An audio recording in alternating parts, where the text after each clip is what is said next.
बात करते हैं ज्ञान गंगा पाठ 7 की। कल आपको पाठ 6 के अंदर अध्याय 15 का 16 और 17वां श्लोक बताया था।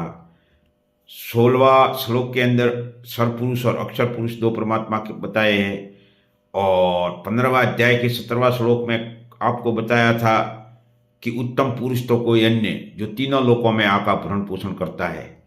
तो वो उत्तम पुरुष कौन है, वो राम कौन है और उनके भक्ति करने का क्या मंत्र है, वो संत रामपाल जी महाराज ज्ञान गंगा में जो बताते हैं उसका भी मैं प्रमाण आपको बताता हूँ। ये ज्ञान गंगा है और ये जो 15वें अध्याय के 16 और 17वां श्लोक का कबीर साहेब 700-750 साल पहले कह के गए थे कि कबीर अक्षर पुरुष एक पेड़ है, निरंजन वाकी डार, तीनों देवा शाखा है और पात रूप संसार। अक्षर पुरुष है वो तो एक पेड़ समझो और सर पुरुष वाकी डार जो ज्योत निरंजन है उसकी डार है और तीनों देव ब्रह्मा विष्णु महेश शाखा है और पात रूप संसार ये पत्ते, ये संसार कहा गया है। जो गीता जी अध्याय 15 का एक श्लोक है उसके अंदर भी इसकी इस उल्टे लटके हुए संसार रूपी पीपल के वृक्ष की जड़ क्या है, तना क्या है, मूल क्या है, ये बताया हुआ है। इसका कबीर साहब ने ये साकी में बताया था। अब जो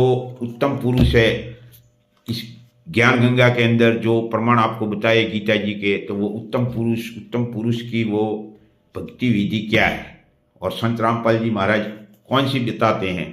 तो अब ये मैं आपको बताता हूँ। ये गीता जी गीता प्रेस गोरखपुर से इसके 17वें अध्याय के 23वें श्लोक के अंदर, तो ये अध्याय 23 का 17वां का 23वां श्लोक है। इसमें अंतर कहा है कि ओम तत्स इति निर्देश ब्रह्मणे त्रिविधि समरथ ब्रह्मणे स्थिन वेदा स यज्ञ स विहिता पूरा। उस परमात्मा का स्मरण करने का 3 मंत्र का जाप है ओम तत् और सत। ये सांकेतिक है तत् और सत, ये पूर्ण संत सतगुरु ही बता सकते हैं।